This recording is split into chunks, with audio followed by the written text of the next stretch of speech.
I am your host, Demira Virgil, and this is Kweenduhm Conversations Podcast. Today, I have an amazing guest. She has an amazing testimony, and I'm going to introduce her. Her name is Dr. Pamela Jackson Smith.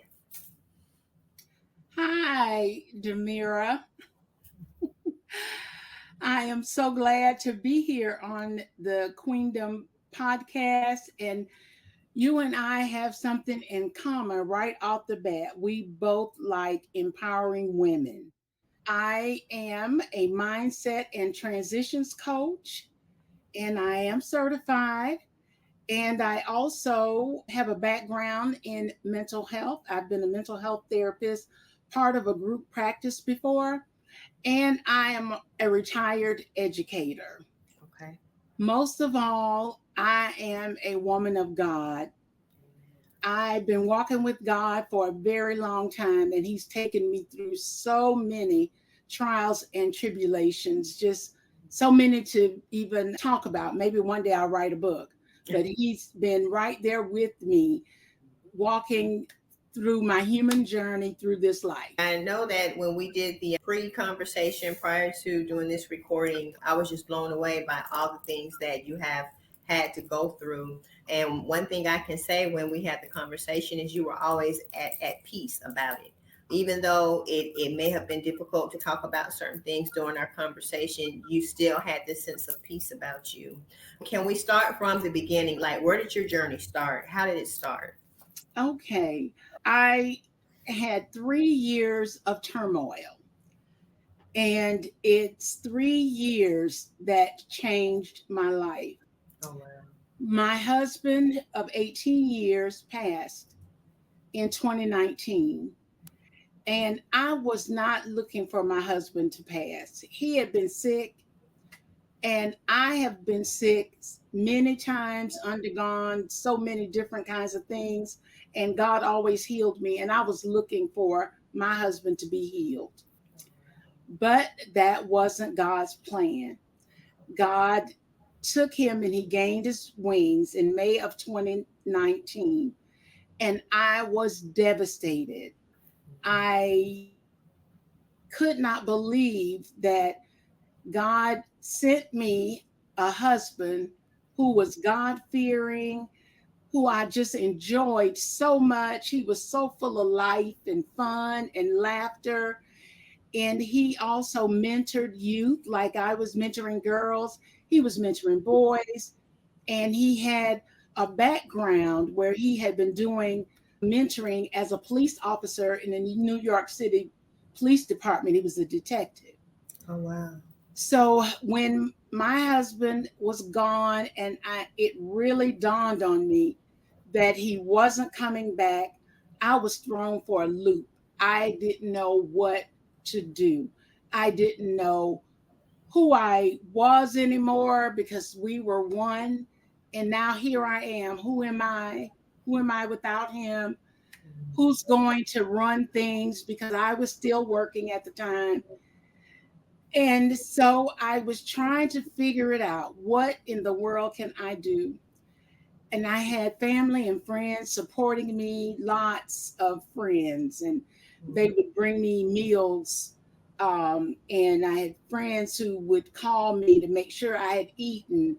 I had a friend who would come over, and we have a book of notes that we took on everything I needed to do. Oh, wow. And I even had a friend one morning when I was just there by myself with my little nephew who was hanging out with me.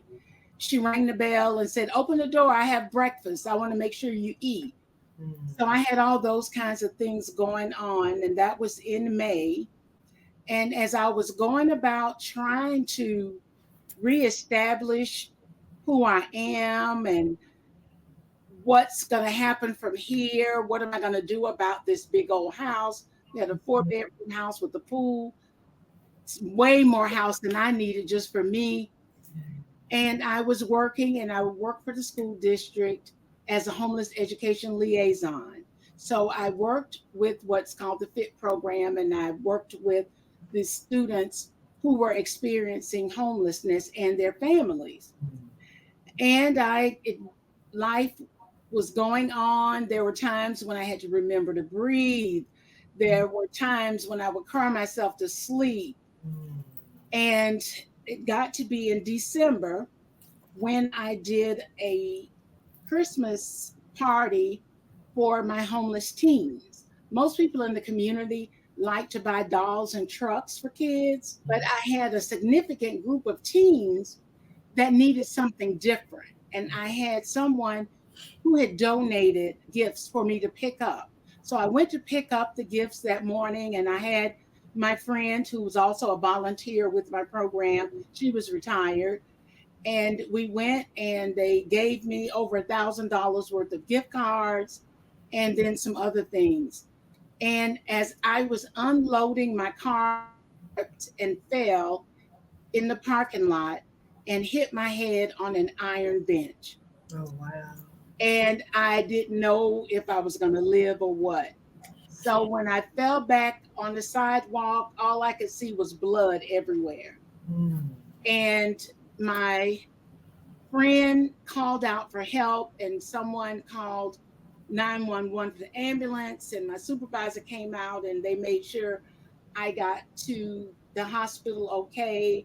And I was just losing so much blood, just so much blood. But the blood was coming from my mouth because when I hit my head on the iron bench, I hit my mouth, and I experienced some bleeding because one of the blood vessels had broken. Oh, wow. And after running all the tests, I discovered I had a traumatic brain injury. And I had two blood vessels that were bleeding in the back of my brain. Mm. So here I am, no husband, can't function now because I have this brain injury.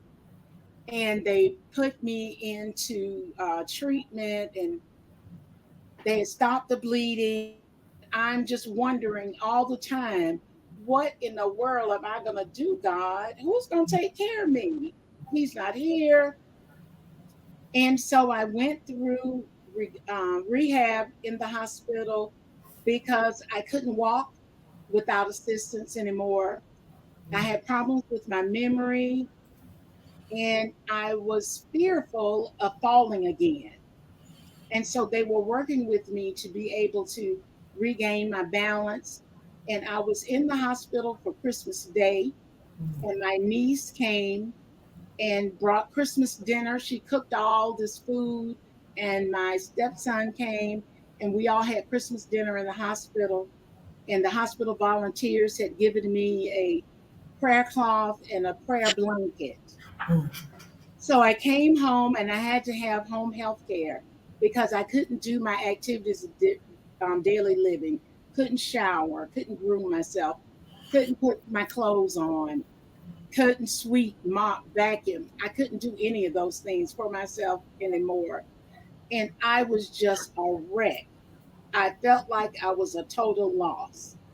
How am I going to manage? And so as I was going along with the rehab at home, and then they started taking me to a rehab center because my balance was really damaged. And they did all kinds of tests on my brain, my inner ear. And so I had to have some vestibular therapy. I don't know if you've ever heard of that, but it's pertaining to your balance. And Mm. they would do some exercises with me that would leave me in tears because of the way it affected me. And as I was recuperating that following September, I got a call from my cardiologist, and I had to go into the hospital to have open heart surgery. I had open heart surgery 30 something years before that, but the mechanical heart valve I had was no longer serving me the way it should. And so they needed to take it out and replace it. Mm. Jamira, I was just at a loss. But all the time I'm praying to God because I know He's going to do something for me. He's going to either take me out so I wouldn't be suffering, or He's going to bring me out. Mm. And Amen. So I went and had the open heart surgery. The drugs they were giving me for the pain had me hallucinating. I had dreams of going to heaven. I had visions about somebody trying to kill me. But there was one significant dream I had as I was walking toward the light. And I started crying and I told God, I want to live. I want to be here for my, because I have some younger family members that I'm really involved with. And God let me turn around and I started to get better. And I was able to go to rehab again. I left the teaching hospital that I was in and I went up to the rehab center and I was able to walk better, but I still needed, some assistance at a walker. And as I was about to be discharged, they discovered I had COVID. Oh, wow. So I had to stay in the hospital for 10 more days in isolation. It was so hard, so hard. And with COVID, that was in 2020, visitation was so limited. But I had a niece who lived where I was. And so she would come to pick up my clothes, to take them home and wash them and try to visit with me some. And I had CNAs and nurses in there who were praying with me and praying for me. And I was finally able to come home and I had to restart the assistance again. So I was praying and toiling about God, what can I do now? What is it that you want me to do? And so while I was in the hospital before I left, I had completed my retirement paperwork. I just retired on that October 30th because I knew I couldn't go back to work because I really needed to focus on healing. But God put it in my heart to reach out to other women who were going through turmoil, going through situations where they could no longer see their way. Women who felt like they didn't know what to do, just like I did. I don't know what to do next. What do I prepare myself for? And he put it in my heart to reach out to those women. And with all of the changes that I went through, I was able to grow in spirit, come up with a plan, and I started my business as a life coach. And so that's what I have been doing for this last two and almost 3 years. It'll be 3 years in August that I've been a life coach. And I'm working with women on mindset and how to get through transitions that they're undergoing in their lives. Okay. Okay. So let me ask you this, because there are different seasons within your life. There was a season when you were married, you were a wife, and you were not, like, you could never imagine that you would lose your husband. And then there's another season when you lose your husband and now you have to try to figure out what is life going to look like that now. And then Yeah. you have another season where you bumped your head, and so you had some issues where you literally had to start everything over again. You had to learn how to walk, how to talk, how to eat, just the basic things that we tend to take for granted. You had to learn to do all over again. And then Yeah. you have this last phase where there's healing, and then where you want to take your story and then you want to help other women. Let's talk about the first phase. There are some women who are going to watch this and they have been married for a very long time, or you have some women who may not have been married a long time, and they may have got news that their husbands, they may be sick and that they may be losing their husbands, or they've just lost their husbands. When you look back to that season, what is some advice you can give the women to be able to get past that season, or to be able to function in that season better than what they are now? Because when life throws curveballs, and if you're not prepared, it can take you out of here. There are so many times where I've known couples to be married a very long time, and then you lose one, and then when you look around, you lose the other one. I've known couples within days of each other, both have passed. Yeah. And what is some advice you can give women if they're in a grieving stage right now, or if there's fear because it's, I've always had my husband, I've always had my spouse, and now I'm going to be looking at life without them. So can you talk to the women of how to get through some of the things you did just to get through that first season?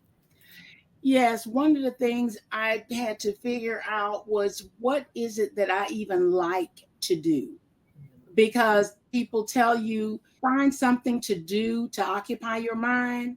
I couldn't even figure out what to do because my husband and I did just about everything together. I had my own life. I have girlfriends that I do things with, but I had to try to figure out what I liked. So, what I did, I went through therapy. I'm a therapist and I believe in therapy. And so I had to go through therapy to be able to talk through the things that was going on in my mind and in my head. I couldn't just hold it all in. And I highly recommend that you don't just hold it all in. Grief is a process that's unpredictable. When you're going through the stages, they don't all happen one after another. They could happen sporadically. You have anger at some points, and there are times when you're confused. Sometimes you might feel depressed. But if you're talking to a professional, a life coach, a therapist, or someone who you can communicate those feelings with to talk about what's going on, and they can help guide you into some of the goals that you want to set, because I really believe you need to set some goals.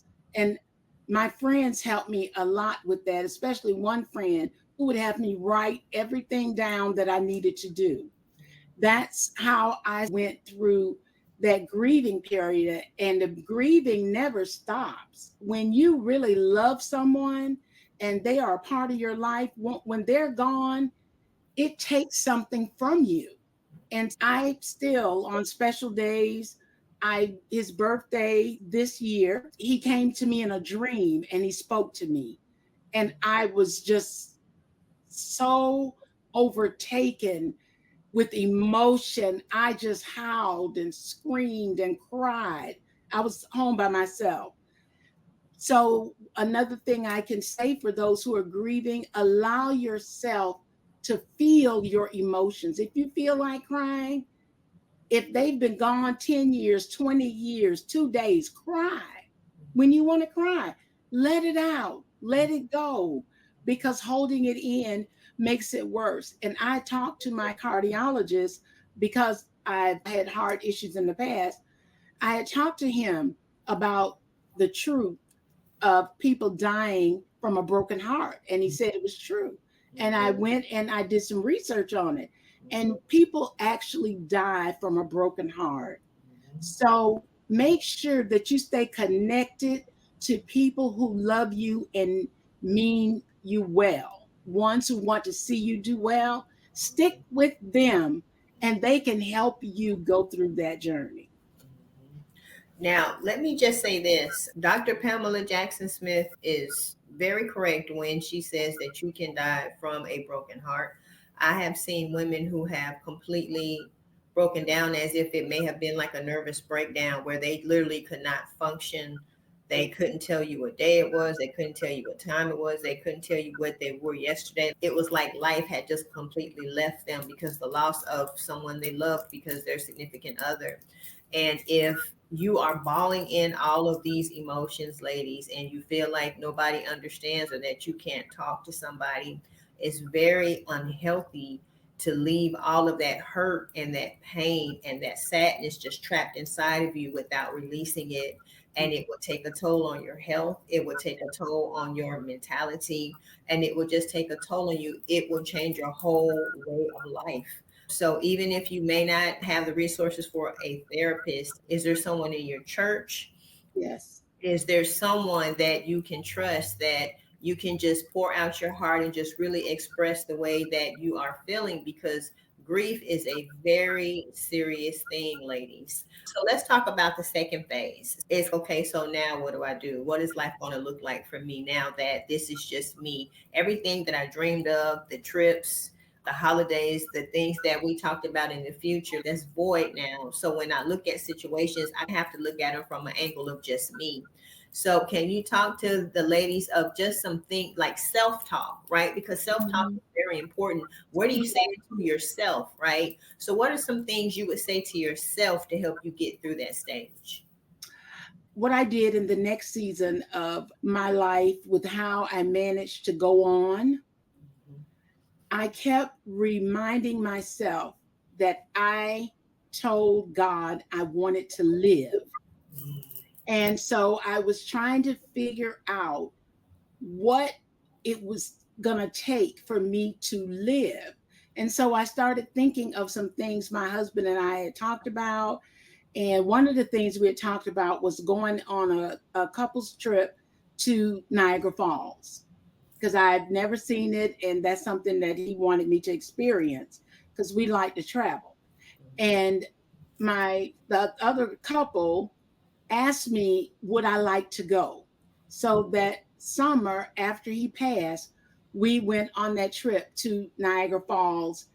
And that contributed to me feeling I'm living my life the way I want to live my life. And I knew he would have been pleased with it too. But I wasn't just living for him. I had made up in my mind, I'm going to live for me, because God has blessed me with so many gifts and experiences. I want to use those things for his glory. And so when I got there, it was too much walking. And so another couple was with us, and that husband was pushing me in a wheelchair. And so we finally were able to rent a motorized scooter so I could keep up with them and we could go and see all the sites that we wanted to see. But in my mind, I had to keep telling myself, you can do it. You can do it. You want to live, so live. And I touch with people who would encourage me to live and who could understand what I was doing, because people have in their minds that either you're supposed to be sad all the time and down and out. And so I started posting on Facebook some of the things that I was doing. The next year, a street was named after my husband in New York City, in Queens, right in front of the police precinct where he had worked until his retirement. And so I was invited to come, and I took some of my family members with me, and we stayed right in Times Square, which I love. And then we went to the ceremony, and it was a full formal ceremony with the street naming, and they presented me with the street sign. Oh, wow. And so I posted all that, and there was a special website just for that event, a special Facebook page just for that event. So all the pictures were there, and I had to speak, and it was difficult. So people would see me. But what I had to let them know is I get sad, but I don't give up, because I made up my mind I wasn't going to give up. I'm not going to give up. I'm going to keep moving, keep living. And now that God has given me a divine purpose, I'm going to do what he has assigned me to do. It's not always easy, but I stay faithful in his word. I joined a Bible study group of women, and we would meet every Thursday morning from September to May and discuss the scriptures. Then we had a prayer group. And so those were some of the things that I did in that season. So let me ask you this. Did you deal with guilt? Because there are some women who can't move forward because they feel guilty about enjoying life when their significant other is no longer here. If you have not felt guilt, is there some encouragement or some advice you can give to women who, when they have these special moments and it may be a holiday, they may be with the kids or they're traveling and then their companion is not there and then they feel guilty because it's like, I'm enjoying life, but then they're not here. Some women actually feel guilty about this. What are some things you can say to women if they feel guilty? What I started to do was to become very appreciative of what I have here. I have my family. I have my friends. I have extra time. I have time now that I'm retired. I have extra time. And so gratitude is what helped me to be grateful for the people who want to celebrate with me. My husband can't celebrate with me anymore, but my friends, my family, my little great nephew who spends a lot of time with me, he's 16 now. And on Valentine's Day, they would come and bring me things. They brought me a huge teddy bear that they call Uncle Larry one year, and chocolates, and they would do things for me. And that's one of the things I encourage you women, allow people to love you. It's hard for us sometimes to love ourselves, especially when we're sad and downtrodden. But open your heart and allow others to love on you. Because when you don't, you're sabotaging yourself. You can still have joy and miss your husband. You can still have joy and have love for him, because that love, I don't believe, dies. You may go on and get married again, have a significant other in your life, but what you had with your deceased spouse, I believe that love continues. It doesn't die. And it's important, if you're going to be with somebody, to be with somebody that understands that love isn't dead. During those stages where you were struggling, how important was it to have a relationship with God? It was the most important relationship of all, because I had an established relationship with him where I could go to him in prayer and take courage through his word. I felt courageous when I would read the scriptures that he is my shepherd and I shall not want. So as I'm worrying about this house and how I'm going to manage, I felt led to give the house up and find me a small place. And I had someone helping me, and I had friends praying with me. And I found a place, and I've been in here almost 5 years now. Oh, wow. And Yeah. it's really important to have the right people within your circle. Yes. Have certain people come into your life, and God will send certain people in your life in different seasons, because God knows everything. God is all knowing. And so at times we have to open ourselves up to have new relationships, right? Because Yeah. we're in new seasons, and then we have transitioned to different things. And so many times we will close ourselves off and not allow ourselves to experience new relationships with people because of things that we've dealt with in the past. Not everybody is the same, ladies. You have some people who genuinely want the best for you, Yes. care about you. They're going to support you. They're going to pray with you. They're going to pray for you. And they are going to be something solid within that season. Let's talk about when you got sick, and then you said that you were not able to do things on your own. A lot of people struggle with pride and feeling like they're a burden, and it's very hard for people to allow others to help them, right? Yes. And then they're really hard on themselves because they can't do the things they used to do. And then when people try to come in that just genuinely care about them and love them and they just want to help, they will push them away, or else there'll be anger there sometimes, or Yeah. there'll be embarrassment or shame, because sometimes you really can't do anything. You can't take a bath by yourself. You can't brush your teeth. And there are some really very vulnerable moments. What is some advice you can give to women if they're having some health issues, or they're just not able to function the way they used to, and people are trying to come in just being sincere, just really trying to help, but there's just something in them that will not allow the people that are trying to help them? What is some advice you can give women, or conversation you can give women, so that they can let their guards down and pride down, so that they can allow people to help them? That's where having a relationship with God is so important, because trusted the blessings that God was sending me. It was from him. And I believed that he would send people into my life that would be helpful.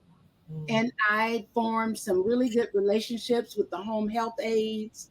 And while they were here caring for me, I could minister to them and what they were going through. And they talked to me about problems and what have you.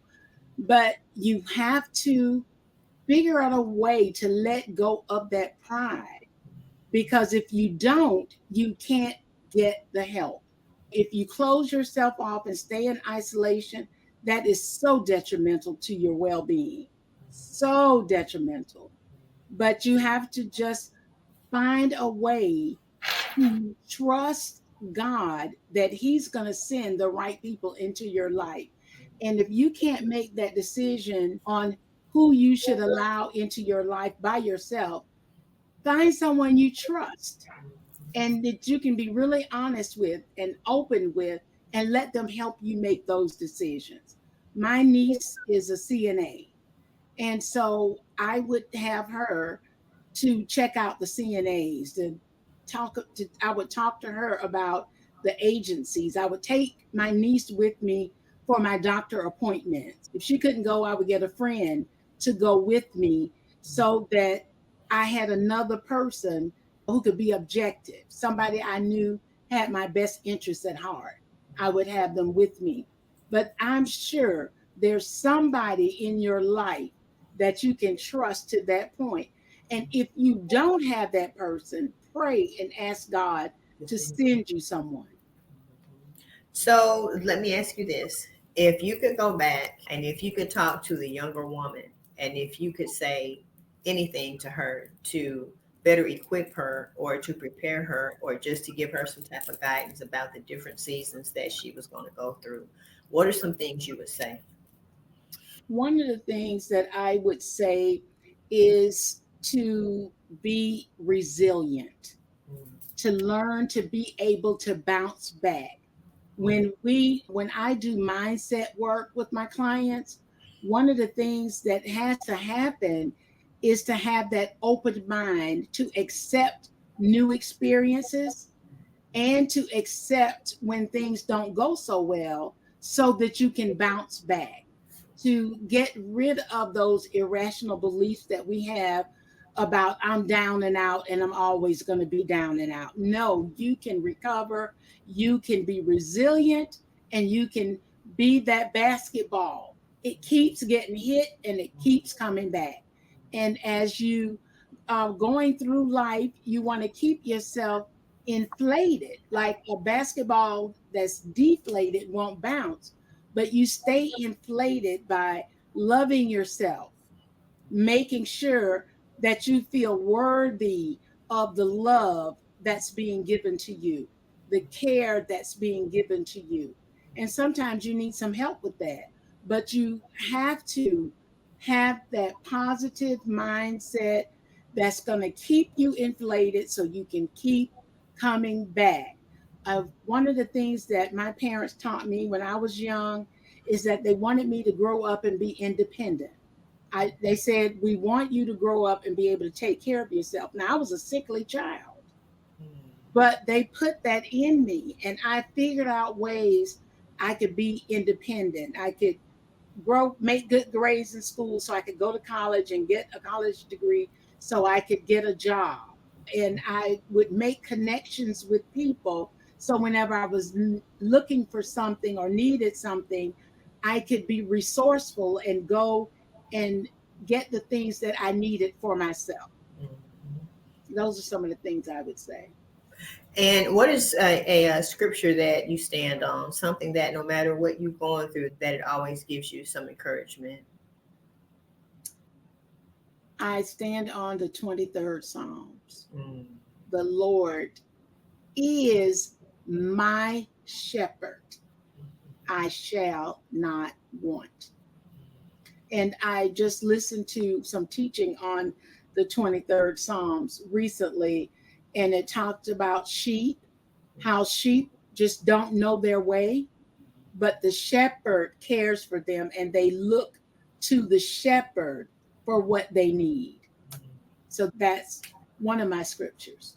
This was an amazing testimony. I know that some women there are going to be blessed from this, and they are going through this. And even if they are not going through this, they know someone who's going through this. Could be their mother, their sisters, their aunties, their cousins, their best friends. And so I think one of the most important things she said here today is her relationship with God, and being able to be honest about the things you're going through, getting some type of therapy. Ladies, there's nothing wrong with getting therapy, with talking to somebody. If you have the resources to be able to get therapy, to sit down and talk to a therapist. And this is something else, you don't always have to talk to a therapist when things are bad. You can also talk to a therapist when you have good things going on. It's Yes. just good to be able to talk to somebody about the good and the bad. What are your social handles so that the ladies can find you? You can find me on Facebook and Instagram at Dr. Pam's Place for Coaching. That's Dr. Pam's Place for Coaching. And that's both Instagram and Facebook. So I say this all the times, ladies. I started Kweenduhm Conversations podcast so that women can have a platform to be able to come on, feel comfortable to speak their truth, to stand in their truth, and not have judgment, not have anything negative going on, not feeling they have to keep certain things out and like they can't tell the truth, because your story is your story. Whether it be your tears, they matter. The pain, the heartache, disappointments, everything about your life, every element that you have been through, everything matters, ladies. And I'm so proud of these women that come on this platform and then they allow themselves to be vulnerable, and they tell their story, because there are so many women who are going to watch this and they have been grieving for years, and they walk around and they pretend like everything is okay, and it's not. They can't sleep at night. They can't function. They're depressed. They haven't had any joy. They don't even know what joy feels like. And they're literally walking around just in a very dark place. But to the average person, they would think everything is okay. And so I really want to thank Dr. Pamela Jackson Smith for coming on this platform. I know that this is going to bless some women. And again, I am Demira Virgil, and this is Kweenduhm Conversations podcast. Thank you, ladies. Thank you so much, Demira, for allowing me to come on here and talk, because I really want to see my sisters thrive and live. Amen. And I do have a website, www.drpamsplace.com. And there you have it, ladies. Dr. Pamela Jackson Smith. Thank you. Hello, beautiful people. I'm Demira Virgil, your host at Kweenduhm Conversations podcast, where we empower women one podcast at a time. At Kweenduhm, I'm not just a host. I am a creator of many things that reflect the narratives and testimonies of survivors just like you. Visit Kweenduhm.com and discover a collection infused with meaning, from candles and aroma melts to prayer books, journals, apparel, and canvas art.